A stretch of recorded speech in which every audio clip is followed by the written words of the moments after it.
Hello, welcome to a video demonstration of the app Journey Tracker developed for the staff of Youth Unlimited to streamline an efficient way to manage youth events.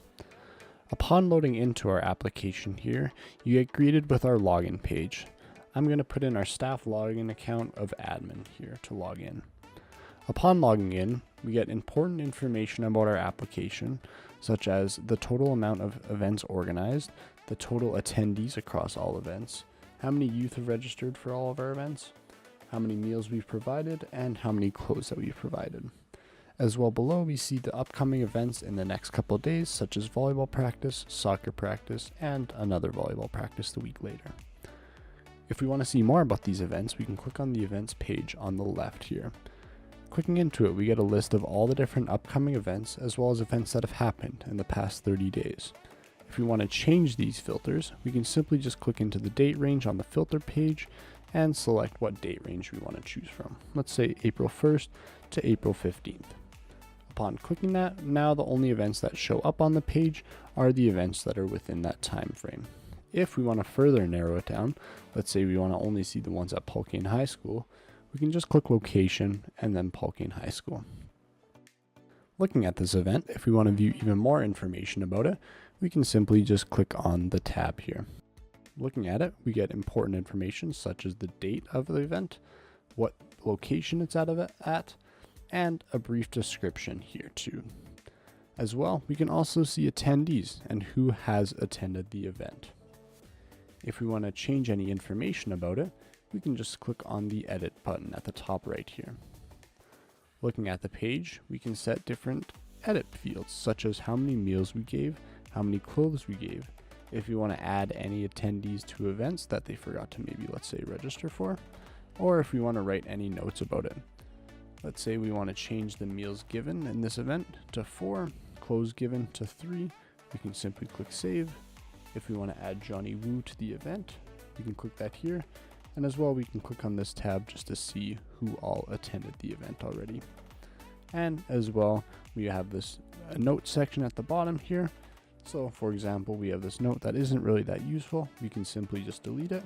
And if we want to add a note, we can write, "This event went amazingly," and save the note there. If we want to delete the event, we can simply just click the button at the top right here to delete it. Going back to the page, we can also create an event by clicking the Add Event button at the top right. This feature is only for admins rather than just for volunteer staff. Once you click Create New Event, you can then set the title, date and time, location, address, and description of the event. If we want to set any reoccurrence settings, such as the event happening every week for a specific time frame, we can just click on the Show Recurrence Settings, and we can set the recurrence. So if you want it to be daily, weekly, bi-weekly, or monthly, we can do that here, as well as the end date, let's say 2 weeks later.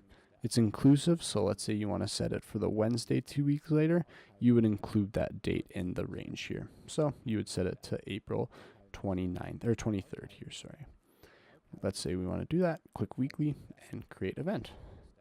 And now looking at that, we have the football practice on April 9th, the 16th, and as well on the 23rd.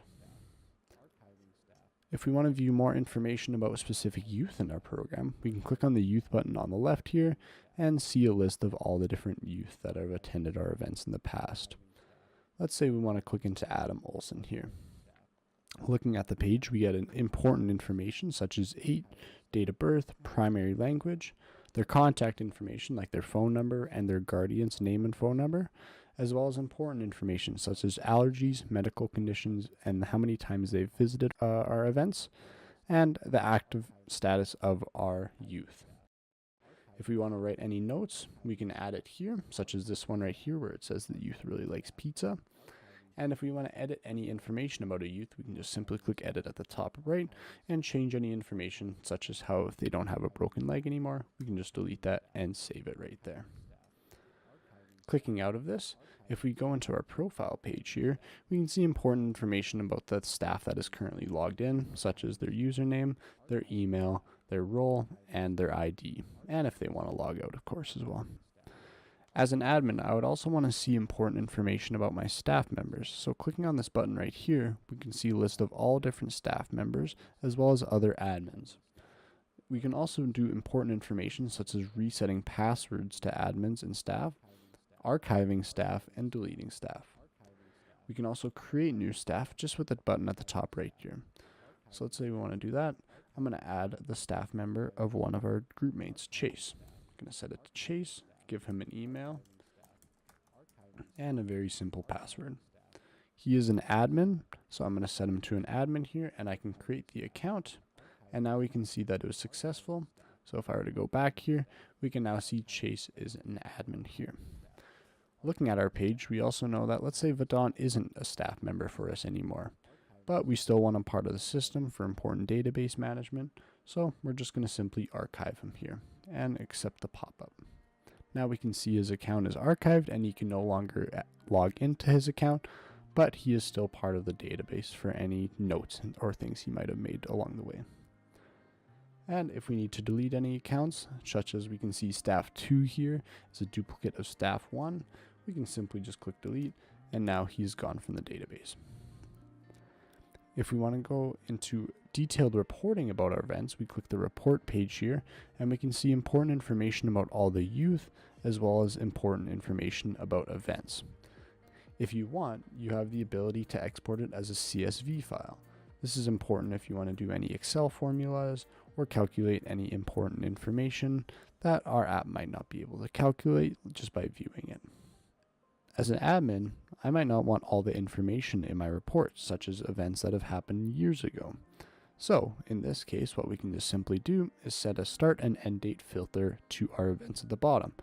Looking at it, we have a lot of events that are happening after April 9th, so I just want to see before April 9th. So if I go to the top here, set it, let's say April 10th, let it refresh here, we can now see it'll only show events between this time period stated at the top.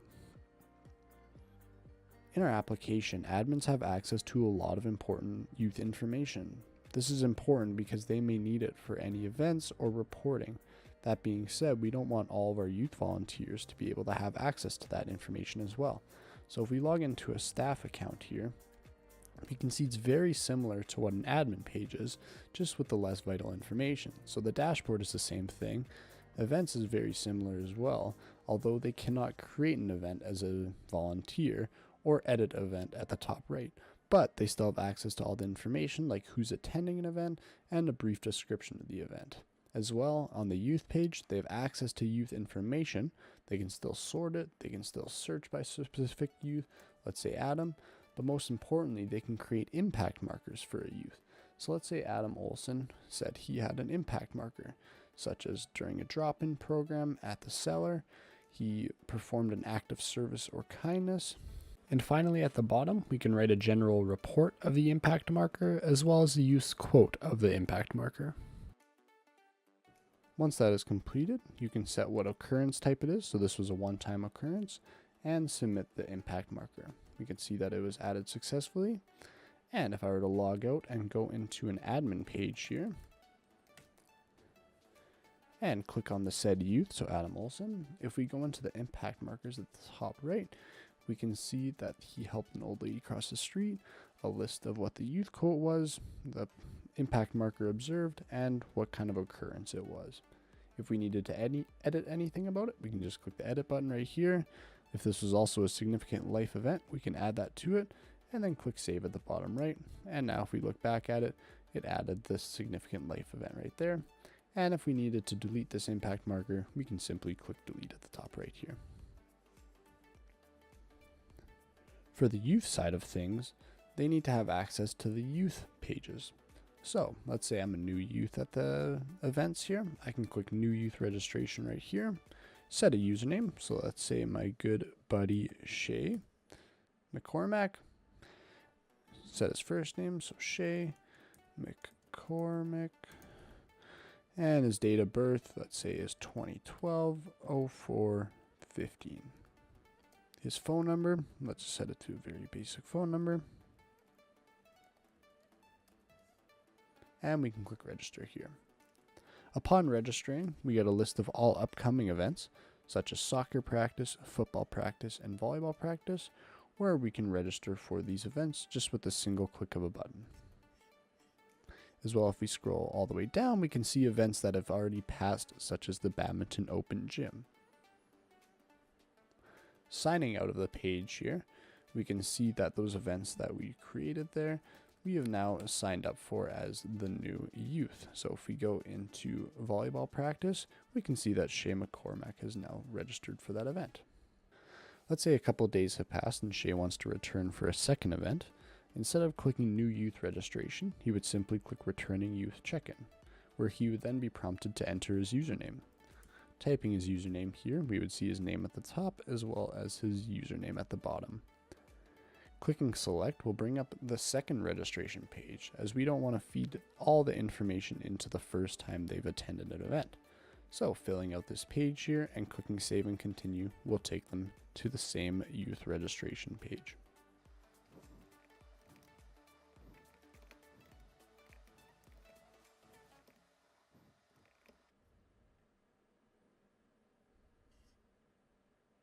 That completes the demonstration of our app Journey Tracker developed for Youth Unlimited. Thank you.